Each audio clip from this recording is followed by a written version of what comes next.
नमस्कार जंटी में स्वागत आपका। मैं हूं योगेंद्र। आप देख रहे हैं हमारी विशेष पेशकश युवा भारत। आज हम बात करेंगे भारतीय प्रशासनिक सेवा के अधिकारी जो नए बैच के हैं, क्या चैलेंजेज हैं उनके सामने, क्या सोच के सेवा में आए और कैसा उनका ट्रेनिंग सफ़र रहा, क्योंकि अब उन्हें फील्ड में जाना है।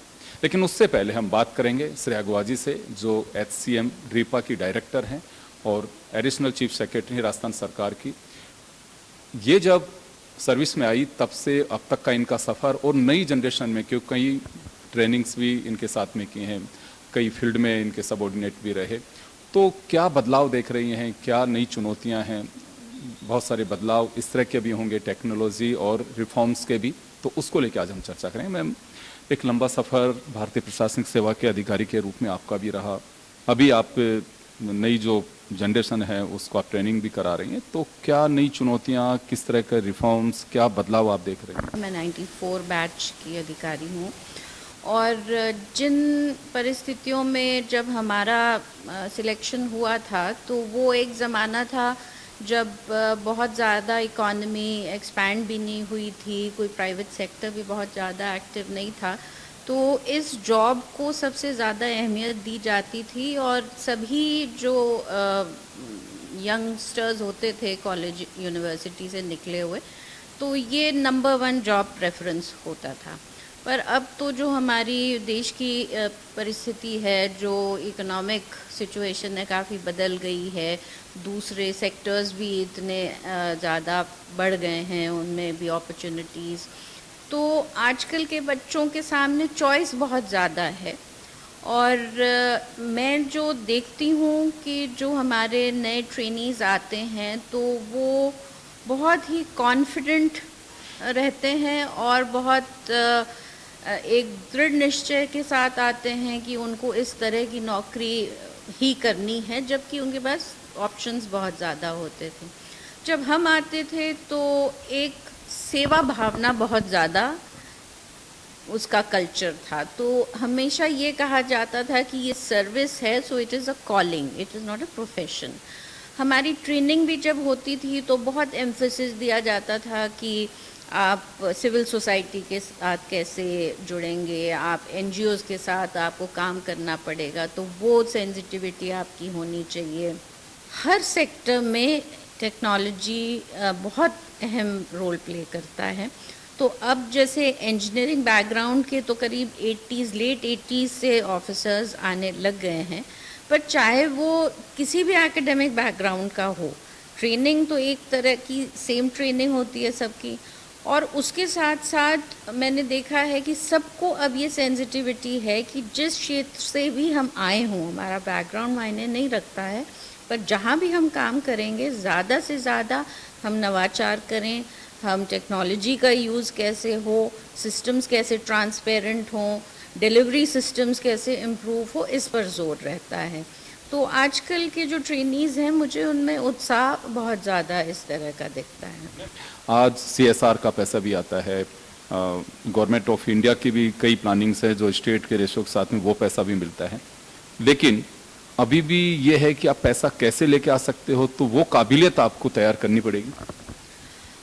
हमारे समय ये होता था कि इतने फंड्स नहीं होते थे, चाहे जैसे हम ज़िला परिषद की भी स्कीम्स, तब DRDA होता था, उसकी स्कीम्स होती थी ना, तो भारत सरकार से बहुत ज़्यादा फंडिंग आती थी, स्टेट के भी अपने रेस्ट्रिक्शंस होते थे। तो हमें ज़्यादा ये सिखाया जाता था कि आप लोकल जो फंड्स हैं वो किस तरह से आप उसको जनरेट कर सकते हैं, लोगों को जोड़ सकते हैं। तो ये जो सहभागिता का एक बहुत, हर स्कीम में उस ज़माने में, चाहे वो सोशल सेक्टर की जितनी या ग्रामीण विकास की स्कीम्स हो, तो जन सहभागिता एक कंपोनेंट होता था।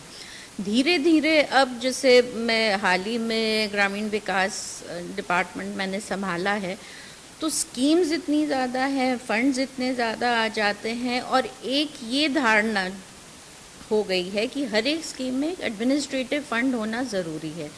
बट आप ये भी देखें कि जो अब मीडिया एक हो गया, उससे हमें बहुत ज़्यादा, उस टाइम पे इतना तो फैलाव था नहीं, तो इसलिए हमें वो एक हैंडल करने के लिए बहुत ज़्यादा ना ट्रेनिंग होती थी, पर अब वो एक बहुत अहम मुद्दा हो गया है कि आप कैसे प्रेजेंट करें, आप कैसे इन्वॉल्व करें, आप अपना मैसेज कैसे कम्युनिकेट करें। तो ये कॉर्पोरेट कम्युनिकेशंस का तो कोई कॉन्सेप्ट नहीं था, वो अब के ज़माने में हम ट्रेनिंग में उसमें भी हम डालते हैं। उसके साथ साथ हम उनको ये भी एक नई चीज़ जो सिखाते हैं कि मान लीजिए आज सबके हाथ में एक कंप्यूटर है, एक स्मार्टफोन सबके पास है। हमारे समय में तो जब हमने शुरुआत की तब मोबाइल फ़ोन ही नहीं हुआ करते थे।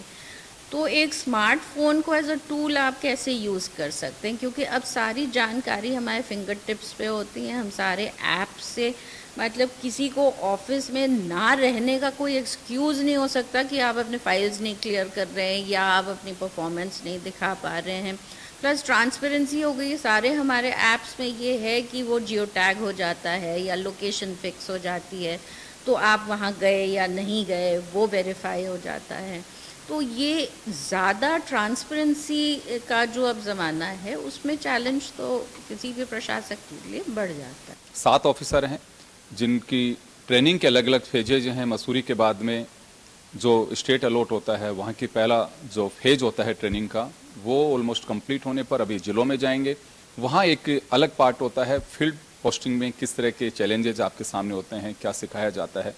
तो जिलों में जाने से पहले की ट्रेनिंग कंप्लीट इनकी कर रहे हैं। तो आज हम चर्चा करेंगे इन लोगों के साथ में। 7 ऑफिसर हैं ये जी।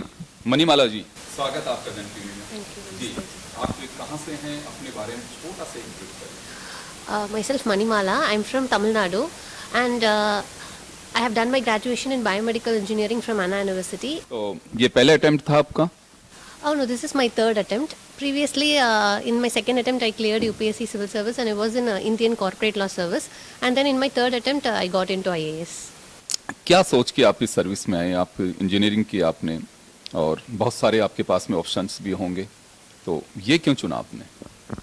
So post my graduation, I chose civil service because I wanted to create a positive impact in people's life, and I chose the career of civil service because it would provide the right opportunity for me, and also being a bureaucrat, you will have a diverse challenges also, and it will be a very better opportunity to create a more impact in the society. Rajasthan एक different geographical state है ना? तो इससे पहले आप राजस्थान आए? Yes sir, this is my first time to Rajasthan. जी। तो यहाँ के बारे में अब तो ट्रेनिंग के दौरान जो ये फेज है इसमें आपने कुछ सुना भी होगा, यहाँ के अलग प्रॉब्लम्स भी हैं। Yes, every state has its own different challenges. Rajasthan being the largest, is one of the largest state in the country.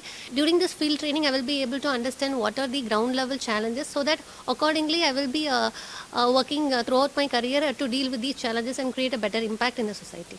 आपके फ्रेंड्स भी साथ में हैं, राजस्थान के भी रहने वाले हैं आपके साथ में, और ट्रेनिंग के दौरान बहुत सारे ऑफिसर से भी आपकी मुलाकात हुई। ऐसी कोई चीज़ आपको लगती है कि हाँ, मेरा एक एम होगा कि मुझे इसे पूरा करना है राजस्थान में, ऐसा कुछ? Yes, every day we are seeing very lot of field bureaucrats in the HCM RIPA. They were sharing their experiences, and to me, one of my priority in the Rajasthan would be the women empowerment, as well as bringing change, especially regarding the skilling of the youth, which is very important as the country is proceeding towards the Vikshit Bharat. So we have to focus on skilling the youth and providing a lot of employment opportunities for them, which will progressively help the state as well as the country in future. तो चले मैं आगे बढ़ता हूँ। मनु गर्ग हमारे साथ में है, जयपुर के ही रहने वाले। मनु, आपसे मैं जानना चाहूँगा क्या सोच के आपने कैरियर चुना, और आप अपने बारे में थोड़ा बताइए। सर, अपने बारे में बताऊं तो मेरा नाम मनु है, मैं जयपुर से हूं, और मेरी मम्मी सिंगल पेरेंट है। मैंने अपनी पढ़ाई दिल्ली से करी है, मोस्टली हिंदू कॉलेज और जेएनयू से। और यूपीएससी का जो मैंने सोचा था यूपीएससी में आने का, वो मैंने 11th-12th क्लास में सोचा था, क्योंकि उस टाइम पे मेरे पास पॉलिटिकल साइंस एक सब्जेक्ट था। तो उसमें मैं राज्य की संरचना जो होती है कि स्टेट कैसे काम करता है, स्टेट की मशीनरी क्या होती है, स्टेट कैसे एक इम्पैक्ट ला सकता है लोगों की लाइफ में, मैंने तब वो पढ़ा था। तो तब मुझे ये करियर ऑप्शन के रूप में लगा था कि काफ़ी अच्छा तरीका हो सकता है लोगों की ज़िंदगी में परिवर्तन लाने के लिए। और जो परेशानियाँ हमें दिखती है आसपास जो हम देखते हैं, तो ब्यूरोक्रेसी एक तरीका हो सकता है उन परेशानियों को सॉल्व करने का। आपके सामने कई तरह के चैलेंजेस थे, आपकी जो सिचुएशन है उसको देखते हुए भी, शारीरिक, तो मम्मी का काफ़ी कुछ सपोर्ट इसमें रहा? जी सर, जब मैं 8th क्लास में था तब मुझे पता लगा कि मुझे धीरे धीरे जो ब्लैक बोर्ड पे लिखा रहता है वो पढ़ने में नहीं आ रहा, तो मुझे कुछ प्रॉब्लम है। तो मेरी इस प्रॉब्लम को रेटिनाइटिस पिगमेंटोसा बोलते हैं और इसमें प्रोग्रेसिव विजन लॉस होता है, मतलब धीमे धीमे विजन कम होती जाती है। तो उस समय काफ़ी मैं हतोत्साहित हो गया था कि मैं कैसे आगे अपना काम करूँगा, पर मेरी मम्मी का सपोर्ट था कि उन्होंने शुरू में मुझे बुक्स जो होती है वो पढ़ पढ़ के बताई और उन्होंने मुझे आगे मोटिवेट किया कि मैं अपनी पढ़ाई कंटिन्यू रखूँ और मैं आगे पढ़ता रहूँ। साथ में वो मेरे साथ दिल्ली भी गई ताकि मैं अपनी हायर एजुकेशन को भी कर पाऊँ। क्या लगता है आपको कि एज ए ब्यूरोक्रेट आपको ये करना चाहिए? सर मुझे लगता है कि राजस्थान जो है वो शहरीकरण यानी अर्बनाइजेशन की राह पे आगे बढ़ रहा है। तो अगर हम इस अर्बनाइजेशन को प्लान्ड वे में अगर करेंगे आगे तो काफ़ी उसके फ्रूटफुल रिजल्ट्स हमें मिल सकते हैं। विभोर भारद्वाज हैं हमारे साथ में। आप अपने बारे में विभोर जी बताएं, कहाँ के रहने वाले हैं? मैं विभोर भारद्वाज, मैं बुलंदशहर डिस्ट्रिक्ट उत्तर प्रदेश का रहने वाला हूँ। मैंने अपनी ग्रेजुएशन एंड मास्टर्स फिज़िक्स में की है दिल्ली यूनिवर्सिटी से, हंसराज कॉलेज। और इस सर्विस में आने से पहले मैं Indian railway management service traffic में कार्यरत था 2022 यूपीएससी सीएससी एग्ज़ाम से, and this was my third attempt. आपके पहले भी जॉब लग चुकी थी रेलवे में, लेकिन आपने संघर्ष किया और जो चाह रहे थे, आईएएस बनना ही चाह रहे थे? जी सर। क्या सोच के क्या करना चाहेंगे आप? फर्स्ट ऑफ ऑल आईएएस इसलिए चूज़ किया इन ऑल द सर्विसेज कि आईएएस में सबसे पहले scope is very wide and according to me it provides a platform for initiation. अगर आप कुछ भी नया सोसाइटी में चेंज करना चाहते हैं तो ये एक प्लेटफॉर्म प्रोवाइड करता है आपको। ऐसा कहा जाता है कि the canvas in IAS is very huge.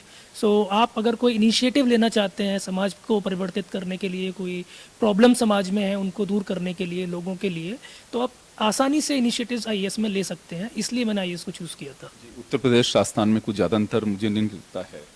Ji, mostly दोनों नदन बेल्ट में पड़ते हैं तो इतना अंतर नहीं है।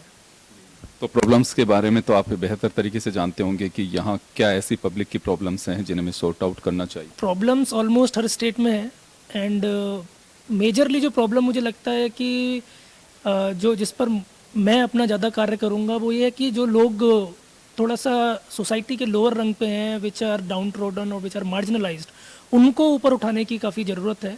तो उसके लिए जो अपने human skilling, human resource development के जो पैमाने हैं उनको हमें ठीक करना होगा। जैसे स्कूल है, एजुकेशन है, हेल्थ सेक्टर्स हैं, जिससे कि हमारा जो डेमोग्राफिक डिविडेंड है हम उसको अच्छे से यूज़ कर पाएँ।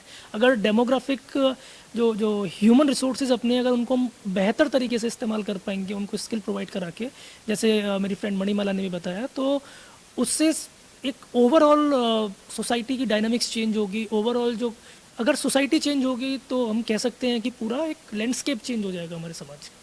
चलिए, उमेश मीना जी हैं जी, बताइए अपने बारे में। सर मेरा नाम उमेश मीना है, मैं गंगापुर सिटी सवाई माधोपुर से हूँ एंड मैंने इकोनॉमिक्स में अपना ग्रेजुएशन किया है हिंदू कॉलेज दिल्ली यूनिवर्सिटी से। एंड इसके पहले मैं 8 महीने के लिए इंडियन पुलिस सर्विस में भी था, वहाँ पे मैंने ट्रेनिंग की। कौन सा स्टेट मिला आपको? सर उस टाइम पे मुझे आंध्र प्रदेश से स्टेट अलॉट हुआ था। क्या लगता है आपको कि आज भी ऐसे पहलू हैं जिन्हें ज़रूरत है, क्योंकि देश तो काफ़ी आगे बढ़ा है, डेवलपमेंट से बहुत सारे में फंड्स भी काफ़ी कुछ हैं, स्टेट एंड यूनियन गवर्नमेंट की कुछ पॉलिसीज़ भी हैं, तो क्या लगता है आपको कि हाँ हमें इन चीज़ों को करने की आवश्यकता है? जो बेसिक एनिमिटीज़ है, एमिनिटीज़ है, जैसे education, health, drinking water, clean sanitation etcetera, उन पे तो गवर्नमेंट काम कर ही रही है। लेकिन उसके अलावा स्पेशली इन राजस्थान, क्योंकि हमारा राजस्थान मोस्टली रूरल है, ज़्यादातर पब्लिक है वो एग्रेरियन जो फील्ड है उसमें व्यस्त है। तो मेरा मेन मकसद रहेगा कि कैसे राजस्थान में रोज़गार के खेती के अलावा अदर क्षेत्रों में रोज़गार के अवसर डेवलप किए जाए, निवेश आया जाए, ताकि लोगों को अदर फील्ड्स में रोज़गार मिले, ताकि वो खेती से दूर हो एंड उनकी इनकम में बढ़ाव हो। एंड स्पेशली आर्थिक सशक्तिकरण के साथ वुमेन एम्पावरमेंट का जो लिंक है, ऐसे कल हमने आजीविका एसएचजी का विजिट किया, तो उसमें हमें महिलाओं ने बताया कि कैसे उनके पास पहले कोई आर्थिक शक्ति नहीं थी, उन्होंने एसएचजी के माध्यम से थोड़ा सा प्रोडक्ट बनाना स्टार्ट किए, फिर उनके पास थोड़ा पैसा आना स्टार्ट हुआ, तो उससे उनका जो सोशल स्टैंडिंग है उसमें भी बदलाव आया। अब उनके घर में जो डिसीजन मेकिंग है, निर्णय क्षमता है, उनमें उनका ज़्यादा से होता है। वो अपने बच्चों की एजुकेशंस पे क्या करना चाहिए उस पर ज़्यादा खर्च कर सकते हैं, उनमें उनका ज़्यादा से है। सो मेरा मेन मकसद आर्थिक सशक्तिकरण के साथ वुमेन एम्पावरमेंट पे रहेगा। आलोक जी, मैं आप ही के पास में आना चाहूँगा। वुमेन एम्पावरमेंट की बात की जा रही है और लगता है कि उसकी आवश्यकता आज भी है, तो थोड़ा सा तो पहले आप अपने बारे में बताइए, फिर मैं उस पर जानना चाहूँगा। जी, मेरा नाम आलोक है और मैं प्रयागराज से हूँ और ग्रेजुएशन के लिए मैंने बीटेक किया है इलेक्ट्रिकल इंजीनियरिंग में। क्या आप ऐसी आवश्यकता महसूस करते हैं कि जिसकी ज़रूरत पड़ रही है कि हाँ वुमेन एम्पावरमेंट है? वुमेन एम्पावरमेंट की ज़रूरत इसके लिए पड़ रही है क्योंकि अगर हम इतिहास के दृष्टि से देखेंगे तो वुमेन मेंस के कंपेयर में उतना काम में भी इन्वॉल्व नहीं थी। जैसे अगर हम female labour force participation rate देखेंगे तो उस हिसाब से भी कमी है। और एजुकेशन में भी अगर हम अपने सेंसस का डेटा देखेंगे तो एजुकेशन में भी लिटरेसी रेट उनके अंदर कम है। तो इस तरीके से जो बेसिक चीज़ें हैं एजुकेशन से लेके काम तक हर लेवल पे काम करने की ज़रूरत है और हर लेवल पे सरकार की स्कीम ऑलरेडी है। तो हम as a bureaucrat as a administrator हमारा यही फर्स्ट प्रायोरिटी यही रहेगी कि वो जो स्कीम्स हैं कितनी अच्छी तरीके से इम्प्लीमेंट हो सकती है, कैसे अंतिम आदमी तक अंतिम औरत तक वो स्कीम पहुँचे, यही प्रायोरिटी होगी। आलोक, आपको लगता है कि पॉलिसी और स्कीम्स काफ़ी आती हैं लेकिन अभी भी वो अवेयरनेस का अभाव है जो जिसको मिलना चाहिए वो नहीं मिल पाता है? कुछ उसमें ये अवेयरनेस की कमी है या फिर कहीं लेकुना है सिस्टम? तो पॉलिसी कितनी भी अच्छी हो लेकिन एक इम्प्लीमेंटेशन का पहलू खुद में एक बहुत बड़ा पहलू होता है। तो जैसा आपने बोला कि अवेयरनेस का भी पहलू उसमें एक बहुत बड़ा इम्पोर्टेंट होता है। तो अवेयरनेस साथ साथ जो फील्ड लेवल पे है एडमिनिस्ट्रेटर उनका ये एक बहुत ज़रूरी काम हो जाता है कि जो काम कर रहे हैं जो पॉलिसी आ रही है उसके लिए अवेयरनेस भी फैलाएं। क्योंकि उत्तर प्रदेश राजस्थान में बहुत ज़्यादा अंतर नहीं है, काफ़ी सिमिलरिटी है, हालांकि आप ईस्टर्न उत्तर प्रदेश की ओर हैं। तो क्या ऐसी चीज़ें हम रिकॉग्नाइज कर सकते हैं? क्योंकि अब आप लोगों का जब वक्त है वो पहले के बैचेज जो थे उसमें बहुत अंतर है, आपके पास में स्कीम्स के साथ साथ में फंडिंग की भी पहले से ज़्यादा है। तो ऐसी कुछ चीज़ें हैं रूरल या अर्बन कहीं पे भी वो खासकर महिलाओं को इंगित करती हों? CSR का पैसा भी आप लोग ले सकते हैं, दूसरा फंड्स भी आपके पास में होते हैं, वो आपके पावर में है आपके पास में। तो वो यूटिलाइज का कहीं कमी रही या उसको बेहतर तरीके से यूटिलाइज करना चाहिए या आपकी कोई प्रायोरिटीज तय करनी चाहिए कि हाँ इस बार के लिए हम ये कर सकते हैं? कोई भी काम करने से पहले प्रायोरिटी प्लानिंग ज़रूरी है। तो अब कौन सी प्रायोरिटी होगी कौन सी प्लानिंग होगी वो तो फील्ड में जाके लोकल लेवल पे ही पता चलता है। तो लेकिन प्लानिंग मस्ट है किसी भी चीज़ के लिए। जैसे राजस्थान में है, कहीं पे ऊन पैदा हो रही है, कहीं पे और कुछ चीज़ टूरिज्म में है, तो वो चीज़ें वहीं से वहाँ की अकॉर्डिंग टू लोकेशन और वहाँ का क्या वस्तु स्थिति है उसी से तय की जानी चाहिए। ज़रूर, मान लीजिए अगर हमको एम्प्लॉयमेंट प्रमोशन ही करना है तो कहाँ पे किस टाइप का एम्प्लॉयमेंट प्रमोशन करना है वो वहीं पे तय होगा, क्योंकि हर जगह के एक लो हैंगिंग फ्रूट होते हैं। तो उनको पहले हम टैकल करेंगे तो हमको जो रिटर्न है आउटकम है वो जल्दी देखने को मिलेगा, जिससे लोग भी प्रोत्साहित होते हैं और आपके साथ जुड़ते हैं और इस तरीके से जन भागीदारी भी थोड़ा आसानी से हो जाती है। अर्नव आनंद जी, आपके पास में आना चाहूँगा मैं, आप अपने बारे में थोड़ा बताइए। मेरा नाम अर्नव आनंद गुप्ता है। मैं बिहार के पूर्वी चंपारण ज़िले से आता हूँ। मैंने अपनी स्कूली शिक्षा जवाहर नवोदय विद्यालय पिपराकोठी से करी है, जो कि पूर्वी चंपारण ज़िले में ही आता है। उसके पश्चात मैंने अपना स्नातक Hindu college university of Delhi से किया है, पॉलिटिकल साइंस की पढ़ाई करी है। उसके बाद मैंने अपना पहला अटैम्प्ट 2024 में दिया था, तो उसमें मुझे आईए सर्विस अलॉट हुई है। कहीं पे भी किसी क्षेत्र की जो प्रॉब्लम्स होती हैं उसके बारे में आपको लगता है कि सोल्व करने वाले को पहले उसकी रिसर्च करने की ज़रूरत है? जी बिल्कुल, क्योंकि मेरा ऐसा मानना है कि कोई भी इनिशिएटिव्स लेने से पहले आपको पहले कॉन्टेक्स्ट को जानना चाहिए और वहाँ पे क्या परिस्थिति है उसको समझना चाहिए, क्योंकि जो सामाजिक और आर्थिक परिस्थिति होती है वो बहुत ज़्यादा आपके पॉलिसी को प्रभावित करती है। तो उसको समझ लेना चाहिए, उसके बाद ही पॉलिसी को डिजाइन करना चाहिए। रूरल में किस तरह से लोगों की लाइफ स्टाइल है, क्या कुछ उनके प्रॉब्लम्स हैं? ग्रामीण एरिया में मुझे ये लगता है कि आज भी जो बुनियादी ज़रूरतें हैं, जो बेसिक नीड्स होते हैं लोगों के, जैसे वहाँ पे रोड्स देना, इलेक्ट्रिसिटी देना, जो है क्लियर वाटर, जो है ड्रिंकिंग वाटर लोगों को प्रोवाइड करना, आज भी जो है इनका पूरे तौर पे सारे समाज के लोगों को नहीं दिया गया है ग्रामीण इलाकों में। तो ये मैंने देखा है और इस पे बहुत काम करने की ज़रूरत है, मुझे ऐसा लगता है। तो करेंगे आप, क्योंकि समाज सेवा का एक बहुत बड़ा जरिया है आपकी सर्विस। जी, जैसे जैसे मुझे मौका मिलेगा, क्योंकि हमारी पहली पोस्टिंग जो है सब डिविजनल ऑफिसर के तौर पे होती है और उसमें ज़्यादा वर्क जो है वो रेवेन्यू का होता है, रेवेन्यू कोर्ट का होता है। लेकिन अगर सीईओ जेडपी का पोस्ट मिलता है आगे चल के, तो उसमें ऐसे बहुत सारे काम करने के मौके मिलेंगे। तो मैं ज़रूर ये इंश्योर करूँगा कि ये जो बुनियादी ज़रूरतें हैं वो लोगों तक पहुँचे। उत्कर्ष यादव हमारे साथ में हैं। उत्कर्ष राजस्थान के ही रहने वाले हैं। जी उत्कर्ष, आपसे जानना चाहेंगे, आप अपने बारे में थोड़ा सा बताइए। जी, मेरा नाम उत्कर्ष यादव है। मैं राजस्थान के बहरोड कोटपुतली ज़िले से आता हूँ। मैंने अपना ग्रेजुएशन कंप्यूटर साइंस में किया है आईआईटी रुड़की से। I am pass out of 2020 batch. उसके बाद मैंने 1 वर्ष प्राइवेट सेक्टर में काम किया था। उसके बाद मैंने सिविल सर्विसेज की परीक्षा दी और मुझे राजस्थान का अलॉट हुआ। पहला अटेम्प्ट में ही हुआ आपका? मेरा तीसरा अटेम्प्ट है। आप क्योंकि राजस्थान के रहने वाले, राजस्थान को बहुत अच्छे से जानते हैं, तो उसके बारे में मैं थोड़ा सा जानना चाहूँगा कि क्या प्रॉब्लम्स ऐसी लगती हैं राजस्थान की आपको जो वास्तव में सॉर्ट आउट होनी चाहिए?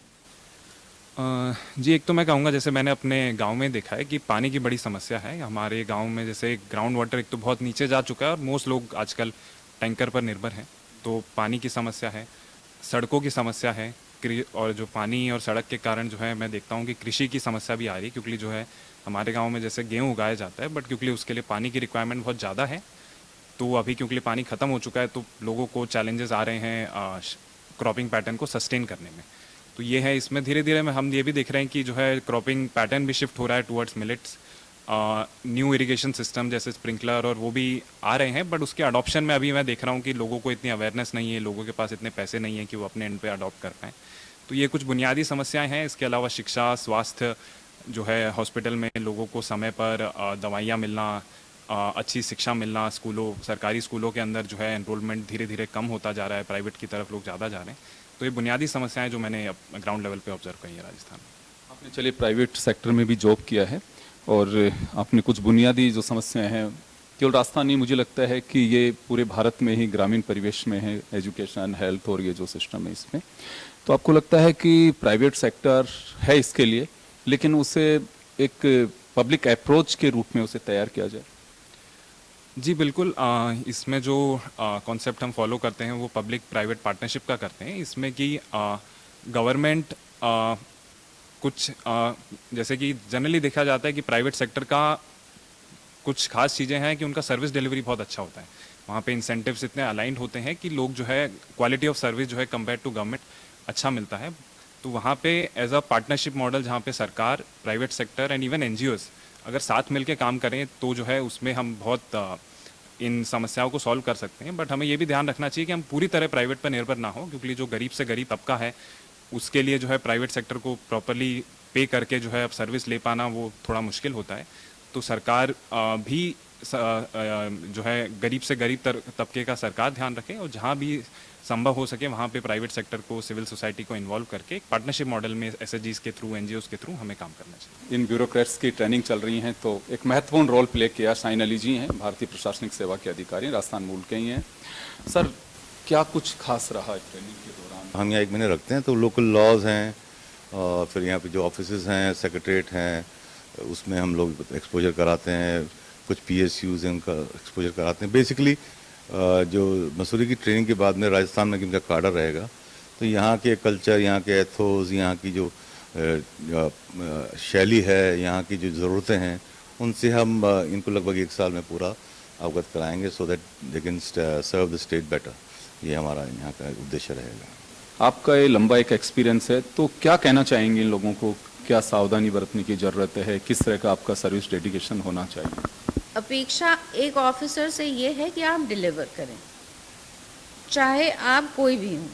और एक बार ये आपकी क्रेडिबिलिटी वहाँ फील्ड में एस्टैब्लिश हो जाती है कि आप उनके लिए कुछ करना चाहते हैं, तो जो रिस्पॉन्स, जो रिगार्ड, जो रिस्पेक्ट आपको मिलता है वो अपने आप में एक मोटिवेशन होता है।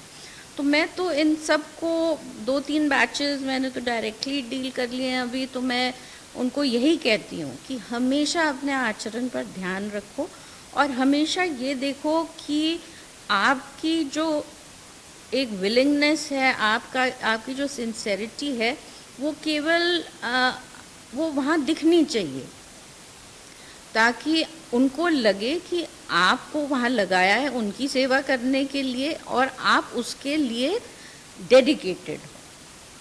उसके बाद जो आपको रिस्पांस मिलेगा तो आपकी कई चीज़ें आसान होती जाएंगी, क्योंकि जब तक लोगों का जुड़ाव आपके साथ नहीं होता तो वो कोई भी फील्ड का, ख़ास तौर पे हम तो एज मैजिस्ट्रेट काम करते हैं, चाहे एसडीएम हो, चाहे कलेक्टर्स हो, एडीएम्स हो, तो लोगों को जब आप साथ नहीं रखेंगे आप डिलीवर नहीं कर सकते हैं। तो ये सबसे ज़रूरी काम है।